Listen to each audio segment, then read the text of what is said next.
की online classes में आप सभी का हार्दिक स्वागत है। तो दोस्तों आज की इस क्लास में हम बात करने वाले हैं विसर्ग संधि के बारे में। जैसा कि दोस्तों आप सभी को पहले से ही जानकारी है, हम अपने चैनल पर हिंदी की क्लासेज ले रहे हैं दोस्तों। और उन हिंदी की क्लास में दोस्तों जो हमारा टॉपिक चल रहा है वो संधि का चल रहा है। कौन सा चल रहा है दोस्तों? संधि का चल रहा है। और संधि के भी टॉपिक में बात करें दोस्तों तो संधि का जो भाग चल रहा है इस समय, आज हमारा जो भाग स्टार्ट होने वाला है वो विसर्ग संधि का स्टार्ट होने वाला है। मैंने स्टार्टिंग बताया था संधियाँ 3 प्रकार की होती हैं, स्वर संधि, व्यंजन संधि और विसर्ग संधि।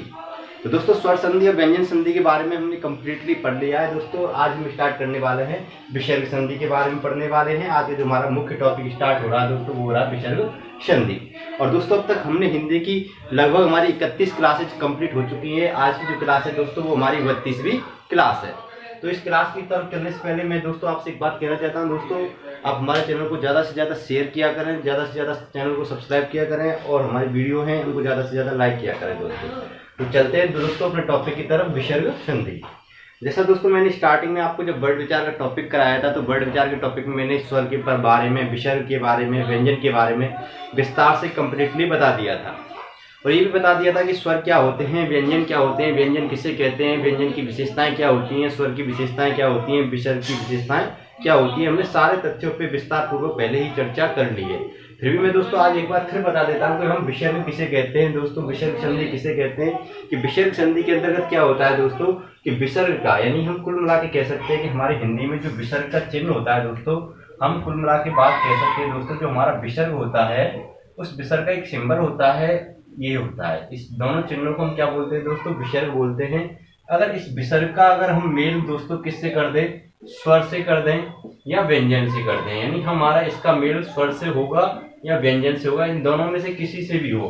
यानी हमेशा प्रथम पद का जो अंतिम वर्ड होगा, प्रथम पद का जो अंतिम वर्ड होगा दोस्तों, वो अंतिम वर्ड हमेशा क्या होता है दोस्तों? विसर्ग होता है। किस संधि में? विसर्ग संधि में। और बात करें दोस्तों द्वितीय पद की, ये जो उत्तर पद होता है दोस्तों, उत्तर पद होता है, और उत्तर पद का जो प्रथम वर्ड होता है दोस्तों, वो प्रथम वर्ड क्या होगा दोस्तों? या तो स्वर होगा और या क्या होगा दोस्तों? व्यंजन होगा। जब ऐसी कंडीशंस पैदा हो जाए दोस्तों कि प्रथम पद का अंतिम वर्ड क्या हो दोस्तों? विसर्ग से युक्त हो, विसर्ग युक्त हो, और जो द्वितीय पद का प्रथम वर्ड स्वर या व्यंजन हो, तो फिर क्या होगा दोस्तों कि इस विसर्ग में, यानी कुल मिला कह सकते हैं इस विकार में हम क्या करेंगे दोस्तों? विकार करेंगे। क्या करेंगे दोस्तों? विकार होगा। यानी विकार का मतलब क्या होता है? परिवर्तन होगा। क्या होगा? परिवर्तन होगा। और उसी विकार या परिवर्तन को हम क्या कहते हैं दोस्तों? विसर्ग संधि कहते हैं। उसी विकार या परिवर्तन को हम क्या कहेंगे दोस्तों? विसर्ग संधि कहेंगे। बात समझना दोस्तों कि विसर्ग संधि क्या होती है, विसर्ग संधि की परिभाषा क्या है। तो याद रखना दोस्तों कि जब विसर्ग का मेल हम स्वर या व्यंजन से कराएं तो उस स्थिति में होने वाले विकार या परिवर्तन को हम क्या कहते हैं दोस्तों? विसर्ग संधि कहते हैं। कुल मिला के हम कह सकते हैं कि विसर्ग के बाद में अगर स्वर या व्यंजन आए तो जो विसर्ग में जो विकार होगा उसी विकार या परिवर्तन को हम क्या कहते हैं दोस्तों? विसर्ग संधि कहते हैं। तो ये तो विसर्ग संधि की क्या होगी दोस्तों? परिभाषा हो गई। हमेशा एक बात याद रखना दोस्तों, विसर्ग हमेशा प्रथम पद होगा, प्रथम पद का अंतिम वर्ण हमेशा विसर्ग ही होगा, और जो द्वितीय पद है हमारा उत्तर पद है उसका प्रथम वर्ण या तो स्वर होगा या व्यंजन होगा। और जो हमेशा परिवर्तन करेंगे, हम जो भी बदलाव करेंगे वो बदलाव हम विसर्ग में ही करेंगे। विसर्ग के ही स्थान पे हम नए वर्णों का क्या करेंगे? आदेश करेंगे। नए वर्ण का आदेश होगा, नया जो विकार होगा, जो परिवर्तन होगा वो विसर्ग में ही होगा। बाकी के वर्णों में कोई भी परिवर्तन नहीं होता है विसर्ग संधि के अंतर्गत। पहली बात तो कॉमन ये बात याद रखें दोस्तों। अब बात करेंगे जो विसर्ग है दोस्तों, इस विसर्ग की बात करें दोस्तों कि जो विसर्ग शब्द है दोस्तों, संस्कृत के बात करेंगे जो विसर्ग शब्द है संस्कृत की वी धातु से बना है। किससे बना दोस्तों? संस्कृत के वी उपसर्ग से बना है। किससे बना है दोस्तों? वी उपसर्ग से बना है। और उसके बाद में अगर बात करें धातु की दोस्तों, तो इसमें स्रज धातु है। कौन सी धातु है दोस्तों? वी उपसर्ग है। और बात करें दोस्तों स्रज धातु। और बात करें दोस्तों इसके प्रत्यय की, तो संस्कृत में इसमें जो प्रत्यय होता है वो घई प्रत्यय होता है। क्या होता है दोस्तों? घई प्रत्यय होता है। कई बार पेपरों में जो संस्कृत की जो स्टूडेंट तैयारी कर रहे हैं उनको ये पूछ लिया जाता है कि जो हमारा विसर्ग शब्द होता है, इस विसर्ग शब्द में धातु कौन सी है? तो स्रज धातु है। इस विसर्ग शब्द में उपसर्ग कौन सा है दोस्तों? तो वी उपसर्ग है। इस विसर्ग शब्द में प्रत्यय कौन सा है संस्कृत में? तो उसमें प्रत्यय है दोस्तों घय प्रत्यय। ये हमारे संस्कृत के अंतर्गत आते हैं दोस्तों कि विसर्ग में कौन सा उपसर्ग है? वी उपसर्ग संस्कृत के अकॉर्डिंग। और धातु कौन सी दोस्तों, सृज धातु, और प्रत्यय कौन सा है, घय प्रत्यय। ये तो हमारी इसकी प्रत्यय उपसर्ग की बात हो गई दोस्तों यहाँ पे कॉमनली। और बात करें दोस्तों कि इसका तात्पर्य क्या होता है, अगर इसके अर्थ की बात करें कि जो विसर्ग होता है दोस्तों इसका अर्थ क्या होता है, इसका शाब्दिक अर्थ क्या होता है, ये भी कभी कभार अगर पूछ रहे दोस्तों, तो इसका जो शाब्दिक अर्थ होता है दोस्तों वो होता है उद्गार, या भेज देना, या गिराना, या प्रदान करना। हम कह सकते हैं कि जो विसर्ग है दोस्तों, इस विसर्ग का अर्थ होता है उद्गार, क्या होता है, भेज देना, भेज देना, क्या होता है, गिरा देना, गिरा देना, क्या होता है दोस्तों, मोक्ष, ज्योतिपुंज, ज्योतिपुंज। ठीक है, ये जो जितने भी अर्थ हैं दोस्तों इस विसर्ग के शाब्दिक अर्थ होते हैं। अगर विसर्ग का शाब्दिक अर्थ क्या पूछा जाए दोस्तों कि विसर्ग का शाब्दिक अर्थ क्या है, तो दोस्तों आप स्पष्टली बता दे सकते हैं कि उद्गार, भेज देना, गिरा देना, मोक्ष, ज्योतिपुंज, और एक और होता है प्रदान करना, एक और होता है दोस्तों प्रदान करना, प्रदान करना। कुल मिला के बाद दोस्तों यहाँ तक बात में आपको कई बार पॉइंट्स मैंने यहाँ पे क्लियर कराए, बताए दोस्तों आपको कि विसर्ग किसे कहते हैं, कि जब विसर्ग का मेल, किसका मेल दोस्तों, कि जब हम विसर्ग का मेल, इस विसर्ग का मेल किससे करते हैं दोस्तों, स्वर या व्यंजन से करते हैं, तो इस विसर्ग में जो विकार होगा, जो विकार होगा, जो परिवर्तन होगा, उसी को हम क्या कहेंगे दोस्तों, विसर्ग संधि कहेंगे। जो विसर्ग शब्द है दोस्तों, इस विसर्ग शब्द में संस्कृत में वी उपसर्ग होता है, सृज धातु होती है, घय प्रत्यय होता है। दोस्तों याद रखना, ये इंपॉर्टेंट है, मोस्ट है, याद रखना, पूछ सकता है डायरेक्टली। विसर्ग शब्द में प्रत्यय कौन सा होता है, घय प्रत्यय। विसर्ग शब्द में धातु कौन सी है, सृज धातु। और विसर्ग शब्द में उपसर्ग कौन सा है, तो वी उपसर्ग है। अगर आपसे पूछ ले कि विसर्ग का शाब्दिक अर्थ क्या होता है, तो विसर्ग का शाब्दिक अर्थ होता है उद्गार, या भेज देना, या गिरा देना, मोक्ष, ज्योतिपुंज, या प्रदान करना। ये सभी जो अर्थ हैं दोस्तों, शाब्दिक अर्थ हैं, ये किसके हैं, विसर्ग के शाब्दिक अर्थ होते हैं।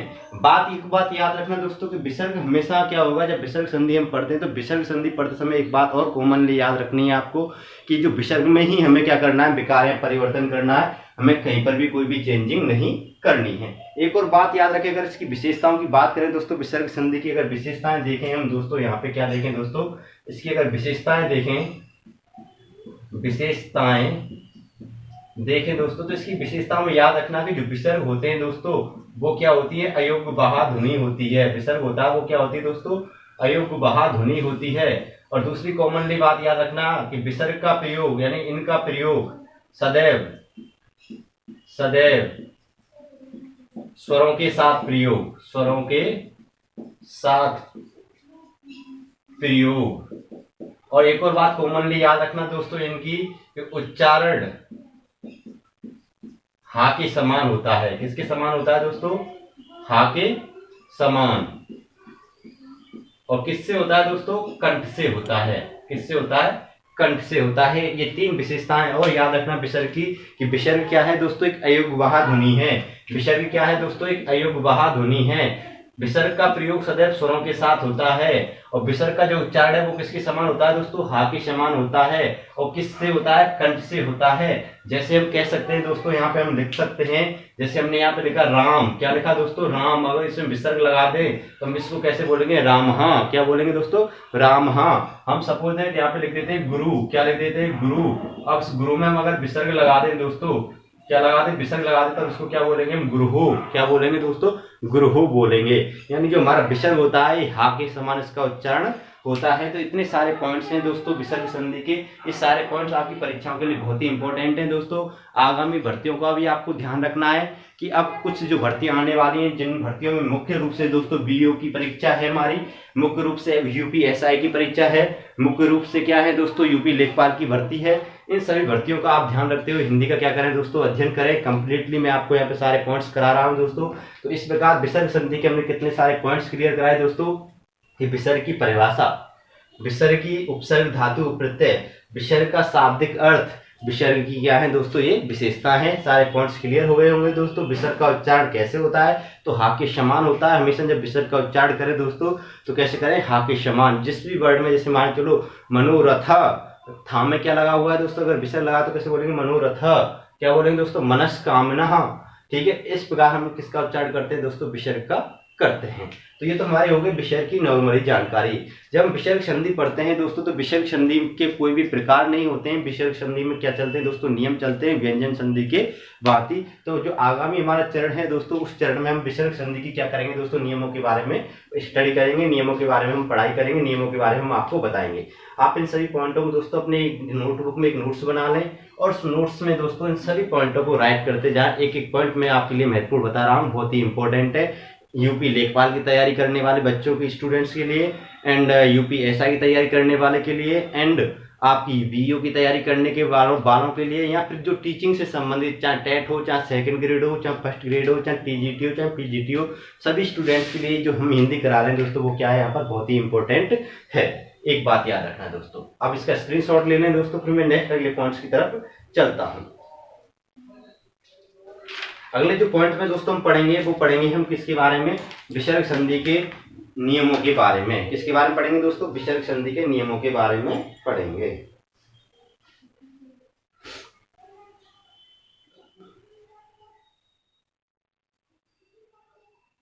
जो हमारा अगला नियम है दोस्तों, सबसे पहला नियम है, उस नियम के बारे में मैं आपको बता देता हूं।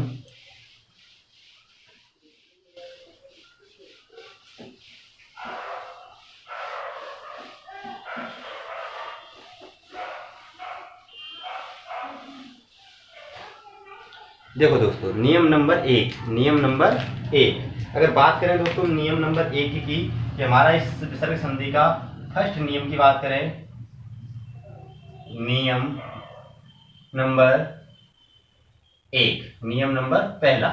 ठीक है दोस्तों, नियम नंबर पहला कराने से पहले मैं आपको कुछ बातें बता देता हूं दोस्तों, कि जब हम हिंदी पढ़ते हैं दोस्तों, तो हिंदी में हमारे अगर स्वरों की बात की जाए, किसकी बात की जाए, तो कितने स्वर होते हैं दोस्तों, 11 स्वर होते हैं। कितने स्वर होते हैं हिंदी में, 11 स्वर होते हैं। वो कौन कौन से होते हैं ये भी याद रखना, आ ई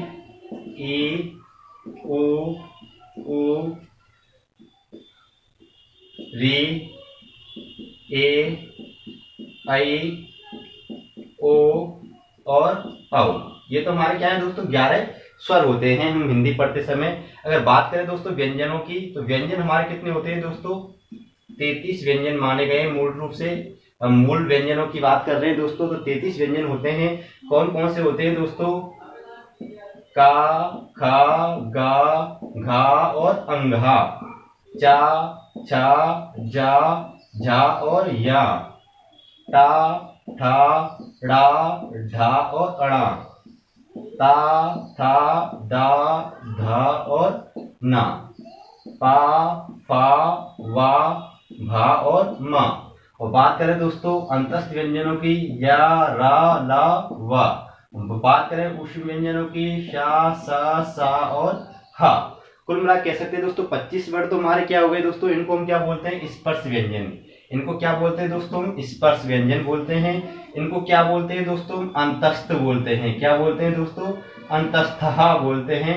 और इनको क्या बोलते हैं हम दोस्तों, ऊष्म बोलते हैं। याद रखना कि जो ये वर्ड होते हैं हमारे ऊष्म वर्ड होते हैं हिंदी में, ये चारों वर्ड हमारे अंतस्थ वर्ड होते हैं। और ये जो हमारे 25 वर्ड दिए गए हैं, इनको हम स्पर्श वर्ड भी बोलते हैं, स्पर्श व्यंजन या वर्गीय व्यंजन भी बोलते हैं। क्योंकि दोस्तों ये कितने वर्ग हैं दोस्तों, 1 वर्ग, 2 वर्ग, 3 वर्ग, 4 वर्ग और एक हमारा 5वां वर्ग है। 5 वर्ग होते हैं जिनको का वर्ग, चा वर्ग, टा वर्ग, ता वर्ग और पा वर्ग के नाम से हम जानते हैं। एक बात याद रखनी दोस्तों, ठीक है। तो इनको आप देख ले एक बार, जब इनको आपको इनके बारे में आपको जानकारी होगी, तो विसर्ग संधि करने में आपको कहीं पर भी कोई परेशानी नहीं आएगी। ये पॉइंट्स याद रखना। तो हमारे हिंदी के कितने स्वर हैं दोस्तों, 11 स्वर और 33 व्यंजन। राइट, क्लियर हो गए पॉइंट्स दोस्तों, इनका आप विशेष रूप से ध्यान रखना। हम अपने चलते हैं नियम नंबर 1 की तरफ। नियम नंबर 1 ये कह रहा है दोस्तों कि अगर आ हो, क्या हो दोस्तों, आ हो और आ के बाद में क्या हो दोस्तों, विसर्ग हो, और इसका योग किससे हो रहा हो दोस्तों, सघोष व्यंजन से हो रहा हो। किससे हो रहा हो, सघोष व्यंजन से हो रहा हो। किससे हो रहा हो दोस्तों, सघोष व्यंजन से हो रहा हो। तो उस कंडीशन में जो हमारा विसर्ग है, इस विसर्ग के स्थान पे हम क्या कर देंगे दोस्तों, ओ कर देंगे। उस कंडीशन में इस विसर्ग के स्थान पे हम क्या कर देंगे दोस्तों, ओ कर देंगे। बात समझना दोस्तों, मैं क्या कहना चाह रहा हूं कि अगर प्रथम पद में विसर्ग से पहले क्या हो दोस्तों, आ हो, और विसर्ग के बाद में क्या हो, कोई सघोष व्यंजन हो, तो उस स्थिति में हम क्या कर देंगे, इस विसर्ग के स्थान पे ओ कर देंगे। क्या कर देंगे दोस्तों, विसर्ग के स्थान पर ओ कर देंगे। क्या हो जाएगा दोस्तों, हमारा ओ हो जाएगा। ये बात याद रखनी है। अब बात आपको स्टूडेंट समझ में ये नहीं आ रही है सघोष व्यंजन क्या होते हैं। तो मैंने आपको जब वर्णमाला कराई थी दोस्तों, तो वर्णमाला कराते समय मैंने आपको स्पष्टली बताया था कि हम सघोष व्यंजन किनको कहते हैं दोस्तों। ये सघोष व्यंजन वो होते हैं हमारे प्रत्येक वर्ड का तीसरा वर्ड, प्रत्येक वर्ग का तीसरा वर्ड, चौथा वर्ड और पांचवा वर्ड। प्रत्येक वर्ग का तीसरा वर्ड, चौथा वर्ड और पांचवा वर्ड, ठीक है दोस्तों। और हमारे अंतस्थ वर्ड, कौन से वर्ड दोस्तों? अंतस्थ वर्ड। और हमारे कौन सा दोस्तों एक और होता है हा। क्या होता है दोस्तों इसमें? हा। हा यानी कुल मिला के बात कह सकते हैं इन सभी वर्डों को हम क्या कहते हैं? सघोष व्यंजन कहते हैं। अब देख लीजिए दोस्तों हमारे 5 वर्ग हैं और पांचों वर्गों में अगर देखा जाए दोस्तों तो पांचों वर्गों में हमारा पहला वर्ड प्रथम वर्ग का, दूसरा वर्ड, तीसरा वर्ड, चौथा वर्ड और पांचवा वर्ड, यानी हम कुल मिला के ये कह सकते हैं दोस्तों कि जो ये हमारे तीसरे, चौथे और पांचवें वर्ड हैं, ये वर्ड हैं गा, घा, अंगहा, जा, झा, या, डा, ढा, अणा, दा, धा, ना, वा, भा, मा। एक तो ये वर्ड हो गए हमारे 15 वर्ड, 3 पंजे 15। और अंतस्थ वर्ड हमारे कौन से? यारा, लावा। और उसके बाद में उष्म वर्ड कौन से? उष्म वर्ड में हमारा क्या आता है? हा। यानी कुल मिला कह सकते हैं 15 वर्ड तो ये दोस्तों सघोष में आते हैं, 4 वर्ड ये आते हैं और 1 वर्ड ये आता है। यानी कुल मिला के कह सकते हैं कि जो हमारे सघोष व्यंजन होते हैं उसमें कितने वर्ड होते हैं दोस्तों? सघोष व्यंजन में कितने वर्ड आते हैं? 20 वर्ड आते हैं। कितने आते हैं दोस्तों? 20 वर्ड आते हैं। इसके अकॉर्डिंग सघोष व्यंजन में एक बात और ध्यान रखना, स्वरों को भी सघोष में शामिल किया जाता है, लेकिन इस नियम में क्या केवल सघोष व्यंजनों को शामिल करवा रहा है। तो सघोष व्यंजन हमारे कितने होते हैं दोस्तों? 20। यानी कुल मिला के कह सकते हैं सघोष व्यंजन के अंतर्गत हमारे हिंदी में कुल कितने व्यंजन शामिल हैं दोस्तों? 20 व्यंजन शामिल हैं। इन 20 व्यंजनों की बात कर रहे हैं हम। कितने व्यंजनों की? कि इन 20 वर्डों में से अगर विसर्ग के बाद में कोई सा वर्ड आ रहा हो, विसर्ग के बाद में इन 20 वर्डों में से कोई सा भी वर्ड हो और विसर्ग से पहले क्या हो दोस्तों? आ हो, तो उस कंडीशन में इस विसर्ग का क्या हो जाएगा दोस्तों? आ हो जाएगा। नियम आपको अच्छे से समझ में आ गया होगा मेरे हिसाब से, ठीक है दोस्तों। तो समझ में आई नियम आपको नियम नंबर 1 समझ में आ गया होगा दोस्तों, क्लियर हो गया होगा। अब बात करते हैं इसके एग्जाम्पल्स की। तो दोस्तों एग्जाम्पल्स की तरफ चलने से पहले एक बार और रिपीट कर ले हमारे नियम को कि अगर विसर्ग से पहले क्या हो दोस्तों? आ हो और विसर्ग के बाद में क्या हो दोस्तों? कोई सघोष व्यंजन हो, तो उस स्थिति में क्या हो जाएगा दोस्तों? विसर्ग का ओ में परिवर्तन हो जाएगा। विसर्ग के स्थान पे ओ आदेश हो जाएगा। तो विसर्ग के स्थान पे क्या आदेश हो जाएगा दोस्तों? ओ का आदेश हो जाएगा। और एक बात याद रखना कि हमारे सघोष व्यंजन किन्हें कहते हैं? कि प्रत्येक वर्ग के तीसरे, चौथे, पांचवें वर्ड और अंतस्थ वर्णों को और हा को हम क्या बोलते हैं दोस्तों? सघोष व्यंजन कहते हैं। ये बात आपको अच्छे से समझनी होगी। अब नियमों की बात करें दोस्तों तो मैं नियम में लिख देता हूं, जैसे नियम में मैं लिख देता हूं आपको मनहा। नियम नंबर 1 में फॉर एग्जाम्पल्स में लिख देता हूं मैं। सबसे पहले एग्जाम्पल है दोस्तों हमारा मनाधन अनुकूल, मनाधन अनुकूल, ठीक है दोस्तों। दूसरा एग्जाम्पल लिख देता हूं मैं दोस्तों परधन अक्षी, परधन अक्षी, ठीक है दोस्तों। बात करें दोस्तों परधन अक्षी के बाद में और भी बहुत सारे एग्जाम्पल्स हैं हमारे इसके। हम लिख सकते हैं मन धन रथ, मन धन रथ, ठीक है दोस्तों। और भी हमारा जो एग्जाम्पल्स हैं वो है तपे धन बल, तपे धन बल। और भी हमारे एग्जाम्पल्स हैं दोस्तों, हम लिख सकते हैं मन है धन भव। और भी हमारे एग्जाम्पल्स हैं दोस्तों, हम लिख सकते हैं इसमें यस प्लस दा,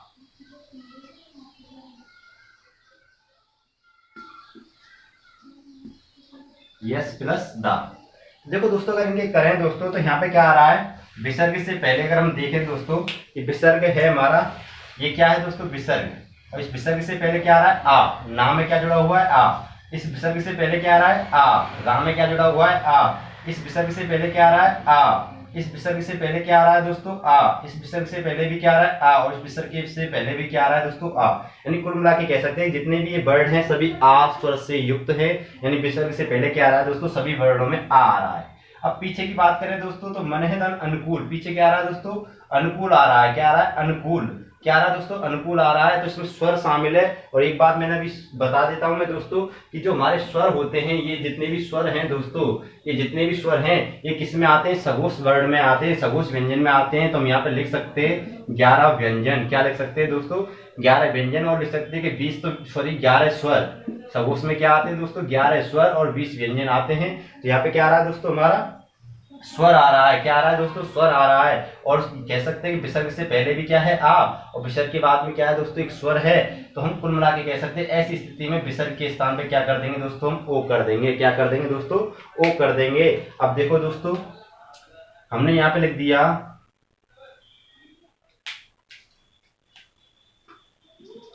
हमने यहाँ पे लिख दिया मन, और ओ की लिखी मात्रा लगा दी विसर्ग के स्थान पे। और देखो दोस्तों, हमारा यहाँ पे ओ है, यहाँ पे आ है, तो क्या हो जाएगा, मनोनुकूल। क्या हो जाएगा दोस्तों, मनोनुकूल हो जाएगा। क्या हो जाएगा दोस्तों, इसका मनोनुकूल हो जाएगा। अब बात करें दोस्तों परोधन आ की, किसकी बात करें, परधन अच्छी की। तो याद रखना दोस्तों, रा है पीछे आ है, इस रा के स्थान पे क्या हो जाएगा, ओ हो जाएगा। तो क्या हो जाएगा, परोक्ष। क्या हो जाएगा दोस्तों, परोक्ष। याद रखना दोनों स्वर हैं यहाँ पे, इस विसर्ग है, इन दोनों के स्थान पे, इस वर्णों के स्थान पे क्या हो जाता है, ओ हो जाता है। यहाँ पे जब दोनों तरफ क्या आ रहे हो, स्वर आ रहे हो, इधर भी स्वर आ रहा हो, इधर भी स्वर आ रहा हो, उन दोनों स्वरों वर्णों के स्थान पे क्या कर देते हैं दोस्तों, हम केवल ओ कर देते हैं। ये कंफ्यूज नहीं होना है, आपको यहाँ पर याद रखना है दोस्तों। लेकिन जब स्वर ना हो, केवल विसर्ग हो और यहाँ पे आ हो, तो उस आ के स्थान पे हम क्या कर देते हैं दोस्तों, ओ कर देते हैं और विसर्ग को हटा देते हैं। जैसे फॉर एग्जाम्पल्स में इसमें आपको समझा देता हूं। जैसे हमारा दोस्तों यहाँ पे माँ है और पीछे हमारा क्या है, ना है, और ना में से अगर स्वर बाहर निकाले तो हमारा क्या आ रहा है दोस्तों, आ निकल के आ रहा है, और पीछे हमारा क्या है दोस्तों, इसमें विसर्ग शामिल है, समझना मेरी बात को। और इधर हमारा क्या है दोस्तों, रा है। क्या है दोस्तों, इधर रा है, बात समझना। अब क्या हो रहा है दोस्तों कि विसर्ग आ रहा है, और विसर्ग के बाद में क्या आ रहा है, रा, और विसर्ग से पहले क्या आ रहा है, आ। इस कंडीशन में इस विसर्ग के स्थान पे हम क्या कर देंगे दोस्तों, ओ कर देंगे। क्या कर देंगे, इस विसर्ग के स्थान पे ओ कर देंगे। किसके स्थान पे, इस विसर्ग के स्थान पर। अब देखो दोस्तों, जब हम ये आ और आ है, ये दो किस में जुड़े हुए थे, जो विसर्ग है किस में जुड़ा हुआ था, आ में जुड़ा हुआ था। कुल मिला के बात है, हम कह सकते हैं कि यहाँ पे ये क्या था दोस्तों, ये कंडीशन थी, ये कंडीशन बन रही थी। तो इस कंडीशन के स्थान पर हमने क्या कर दिया दोस्तों, वो कर दिया। इस दोनों वर्णों को हटा देंगे हम। तो हम यहाँ पे माँ लिखा हमने, यहाँ पे क्या लिखा, ना लिखा, और यहाँ पे इन दोनों वर्णों के स्थान पे हमने क्या लिख दिया, ओ लिख दिया। तो यहाँ पे क्या हो जाएगा दोस्तों, ये मनो हो जाएगा, और पीछे हमारा रथ है वो जो भी तो ये आ जाएगा, तो क्या बन जाएगा, मनोरथ बन जाएगा। बात समझ गए होंगे दोस्तों, ये बात होती है, इस प्रकार हम इनको करते हैं। हमें कोई भी चेंजिंग नहीं करनी, केवल मात्रा बदलनी है दोस्तों, मनोरथ।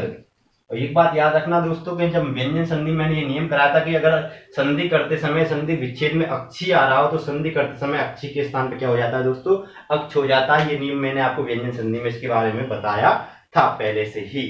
अब बात करें जैसे तपोधन बल, तपोधन बल का क्या हो जाएगा दोस्तों, तपोबल। और मनेधन भव का क्या हो जाएगा, मनोभव।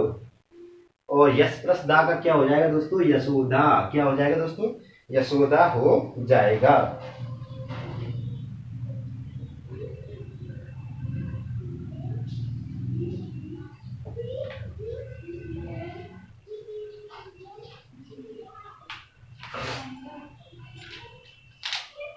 देखिए दोस्तों, तपोबल, मनोभव, मनोभव, यशोदा, यशोदा, ये तो हो गए इसके एग्जाम्पल बेसिकली। मैं और कुछ उदाहरण आपके लिए भी लिख देता हूं। जैसे दोस्तों मैं यहाँ पे आपको लिए लिख देता हूं,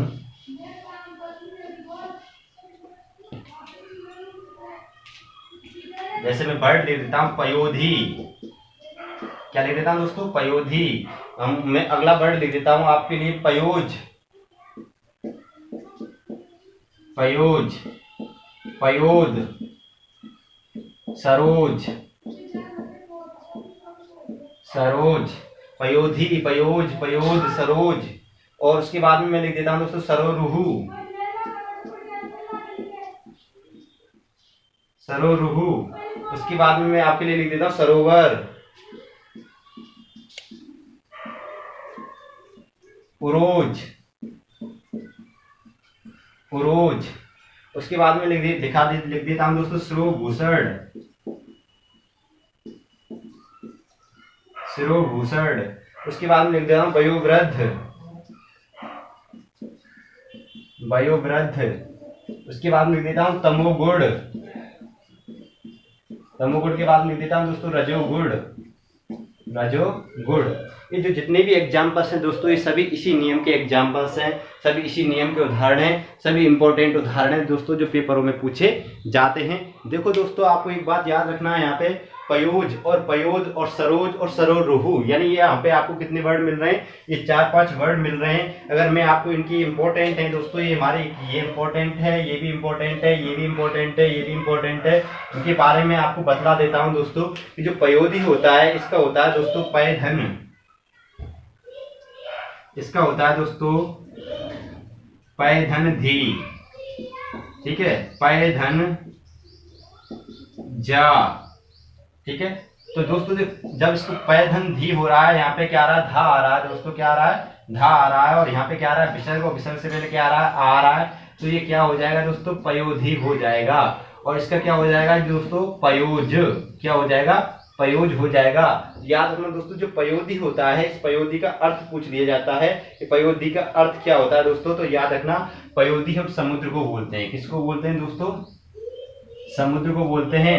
पयोज किसको बोलते हैं दोस्तों, कमल को बोलते हैं। किसको बोलते हैं, कमल को बोलते हैं, ये बात याद रखनी है। हम बात करें दोस्तों पैधन दा, पैधन दा, तो यहाँ पे क्या हो जाएगा, पयोद, और पयोद हम किसको बोलते हैं दोस्तों, बादल को बोलते हैं। किसको बोलते हैं, बादल को बोलते हैं। नेक्स्ट अगला है हमारा सरोज, सरधन जा, सरधन जा, तो क्या हो जाएगा दोस्तों इसका सरोज, और सरोज भी हम किसको बोलते हैं, कमल को बोलते हैं।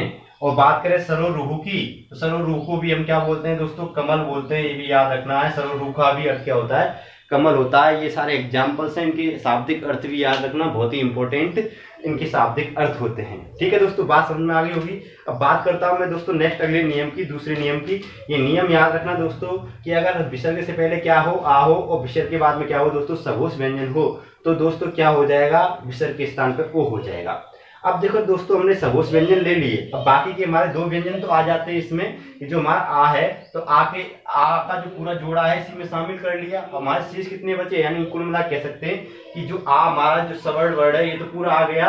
अब बचे हमारे कितने, 9 स्वर बचे। अगर यहाँ विसर्ग से पहले ये 9 स्वर होते और पीछे सघोष व्यंजन होता, तो उस स्थिति में क्या होता, तो वो मैं दूसरे नियम में आपको बतलाने वाला हूँ। देखो दोस्तों, स्क्रीनशॉट ले लिया होगा आपने इसका। बाकी के दोस्तों आप एग्जाम्पल्स आपको करने हैं, रिव्यू लगाना है, देखना है कि कितने आपके सही हैं, होते हैं कि नहीं होते।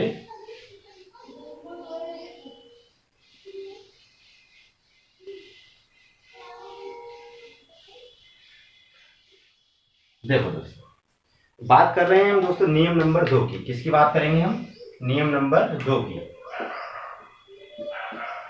नियम नंबर 2, नियम नंबर 2 ये कह रहा है दोस्तों कि हमारे यहाँ पे क्या हो दोस्तों, कोई भी ये स्वर हो, ई या ई, क्या हो दोस्तों, ई या ई का जोड़ा हो दोस्तों, ई या ई के जोड़े के अलावा दोस्तों क्या हो, ऊ या ऊ हो। यानी कुल मिला के कह सकते हैं कि ई के बाद में क्या हो दोस्तों, विसर्ग हो।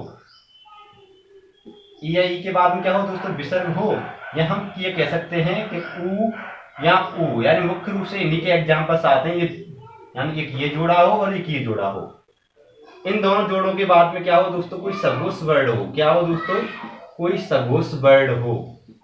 ठीक है, या हम ये कह सकते हैं कि आ या बड़ा आ के अलावा कोई स्वर हो। क्या हो दोस्तों, कोई भी स्वर हो, और पीछे क्या हो दोस्तों, सघोष वर्ड हो। पीछे क्या हो, कोई सघोष वर्ड हो। सघोष वर्ड में दोस्तों सभी आ जाते हैं, मैंने आपको बताया है कि स्वर, और ये तीसरा चौथा पांचवा वर्ड, यारा, लावा और हा। ठीक है, कोई सघोष वर्ड हो, तो उस स्थिति में हम क्या करेंगे दोस्तों, जो विसर्ग होगा, यानी यहाँ पे क्या हो, विसर्ग हो, उस स्थिति में हम क्या करेंगे दोस्तों, जो विसर्ग है हमारा, ये विसर्ग या ये विसर्ग, इन दोनों के स्थान में हम क्या कर देंगे दोस्तों, रा कर देंगे। क्या कर देंगे, रा। नियम तो ये है कि आ या आ के अलावा कोई भी स्वर आ जाए, लेकिन दोस्तों जब एग्जाम्पल्स पढ़ते हैं तो ज्यादातर एग्जाम्पल्स हमारे ई या ई के या ऊ के ही आते हैं, हमारे ज्यादातर एग्जाम्पल्स। बाकी के स्वरों के कोई एग्जाम्पल्स नहीं बनते इस नियम में। तो क्या हो जाएगा उस कंडीशन में दोस्तों, कि जब उस कंडीशन में कि ई आ रहा हो, ऊ या ऊ आ रहा हो, या री आ जाए, या ए आई आ जाए, या ओ औ आ जाए, तो उस कंडीशन में दोस्तों क्या होता है कि इस विसर्ग के स्थान पे जो हमारा विसर्ग है दोस्तों, इस विसर्ग के स्थान पे क्या हो जाएगा दोस्तों, रा हो जाएगा। क्या हो जाएगा, रा हो जाएगा। नियम फॉर एग्जाम्पल्स में लिखता हूं दोस्तों, एग्जाम्पल्स की बात करें दोस्तों तो मैं यहाँ पे लिख देता हूँ आसी धन बाद।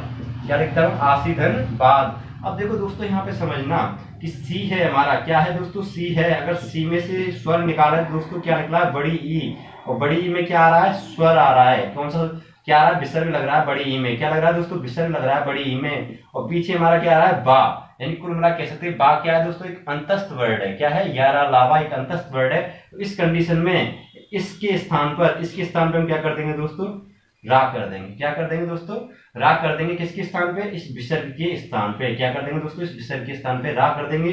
अब देखो कंडीशंस में क्या बनता है, देखो दोस्तों कि हमने यहाँ पे लिख दिया आसी और विसर्ग के स्थान पे क्या कर दिया, रा। और पीछे हमारा क्या है दोस्तों, वाद। क्या है दोस्तों, वाद। अब हमें क्या करना है दोस्तों, इसमें आसी लिख दिया। और हमेशा मैंने बताया जब आधा रा आ रहा हो तो अपने पिछले वर्ड पर क्या हो जाता है, आरोपित हो जाता है। तो क्या बन जाएगा, इसका आशीर्वाद बन जाएगा। क्या बन जाएगा दोस्तों, आशीर्वाद बन जाएगा। फॉर एग्जाम्पल्स में अगले एग्जाम्पल्स लिख देता हूं, जैसे निधन आशा। निधन आशा, नी प्लस धन, नी प्लस धन। तो देखो दोस्तों विसर्ग के स्थान पे क्या आ जाएगा, रा। तो क्या हो जाएगा, निराशा। रा में आ जुड़ जाएगा तो बड़ा रा बन जाएगा। इधर नी प्लस धन, तो यहाँ पे क्या हो जाएगा, निर्धन। ये जो रा है धा में जुड़ जाएगा, निर्धन बन जाएगा। इसके बहुत सारे एग्जाम्पल्स हैं दोस्तों, मैं जैसे लिख देता हूं आपके लिए।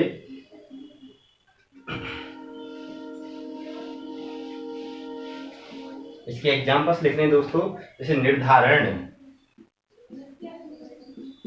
निर्धारण, आयुर्वेद, यजुर्वेद, आयुर्वेद, यजुर्वेद। और भी एग्जाम्पल्स हैं दोस्तों, प्रादुर्भाव, आविर्भाव, प्रादुर्भाव, आविर्भाव, आविर्भाव, धनुर्धारी, धनुर्धारी। और बहुत सारे एग्जाम्पल्स में आपके लिए लिखा देता हूं, जैसे दोस्तों हमारा आता है मुहुर्मुहु। बहुत अच्छे एग्जाम्पल्स है दोस्तों, मुहुर्मुहु, मुहुर्मुहु। और भी एग्जाम्पल्स लिख रहे हैं दोस्तों, बहिरंग, बहिर्मुखी, बहिरंग, बहिर्मुखी, बहिर्मुखी, बहिरंग, बहिर्मुखी, ज्योतिर्मय, ज्योतिर्मय। ये सभी एग्जाम्पल्स दोस्तों इसी नियम से होते हैं दोस्तों। अब बात करें दोस्तों में मोस्ट हमारा एक मुहुर्मुहु अच्छे से याद रखना, एक ज्योतिर्मय अच्छे से याद रखना दोस्तों, एक बहिरंग अच्छे से याद रखना दोस्तों, एक आविर्भाव खूब पेपर में पूछा जाता है। ये चार एग्जाम्पल्स आपके लिए बहुत ही इंपॉर्टेंट है दोस्तों, जो पेपरों में खूब पूछे जाते हैं। इस नियम से संबंधित है ये चार उदाहरण हमारे। अगर इनको मैं करा के बताऊं दोस्तों, तो जैसे हमारा मुहुर्मुहु है दोस्तों, तो इसके स्थान पे क्या हो जाएगा दोस्तों, केवल हम क्या करेंगे दोस्तों, हमारे इस रा है, इस रा को हटा के हम विसर्ग कर देंगे। क्या कर देंगे, इस रा की जगह पे हम क्या कर देंगे, विसर्ग। जैसे फॉर एग्जाम्पल मैं ये मुहुर्मुहु ले लूं दोस्तों, हम इसका विच्छेद कैसे करेंगे, हमें बस क्या करना, मुहु धन मुहु लिख देना है।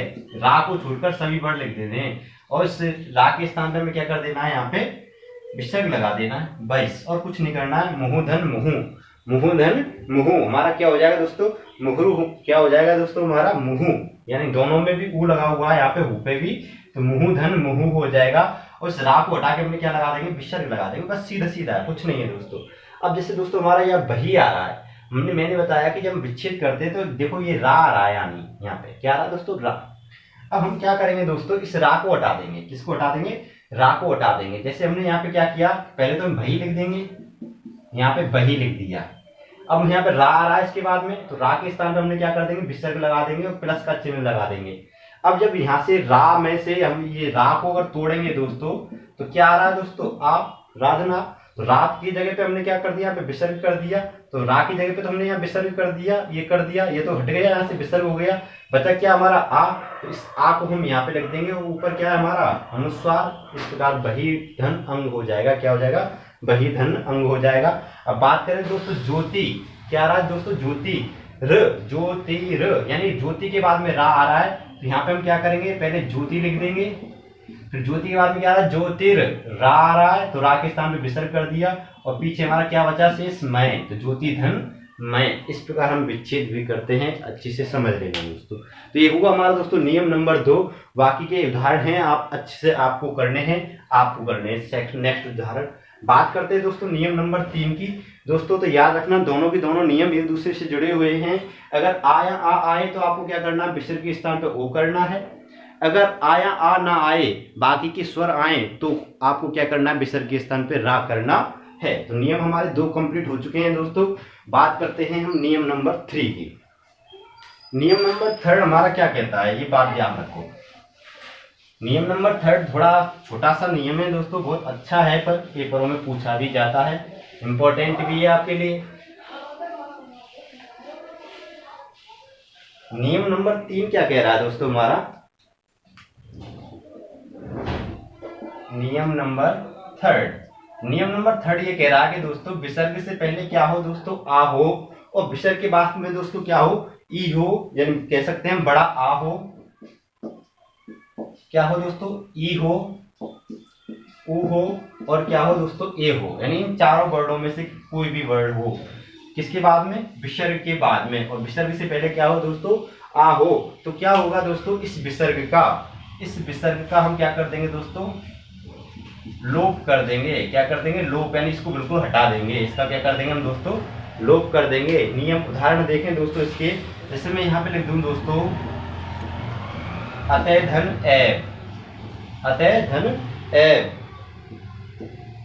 ततः धन एव। ठीक है दोस्तों, मैं यहाँ पे लिख दूं यस प्लस इच्छा, यस प्लस इच्छा। इनके बस ज्यादातर जो हमारे पेपर में पूछा जाता है, ये उदाहरण को पूछा जाता है। देखो दोस्तों, विसर्ग से पहले हमारा क्या आ रहा है, आ रहा है, विसर्ग के बाद में क्या आ रहा है हमारा, ए आ रहा है। देखो दोस्तों, विसर्ग से पहले क्या है, आ, विसर्ग के बाद में क्या है दोस्तों, ए आए, इस विसर्ग को हटा देंगे, डायरेक्टली लिख देंगे, क्या कर देंगे, अतः। उसी प्रकार इसमें हो रहा है दोस्तों, तो क्या हो जाएगा दोस्तों, ततः। उसी प्रकार इसमें हो जाएगा, तो क्या हो जाएगा दोस्तों, यस इच्छा, क्या हो जाएगा, यस इच्छा। इस प्रकार दोस्तों हमारा नियम नंबर 3 भी कंप्लीट हुआ। बात करेंगे दोस्तों नियम नंबर 4 की। नियम नंबर 4 बहुत ही अच्छा नियम है दोस्तों, जो कल हम आपको कराएंगे, कल की क्लास में कराएंगे दोस्तों।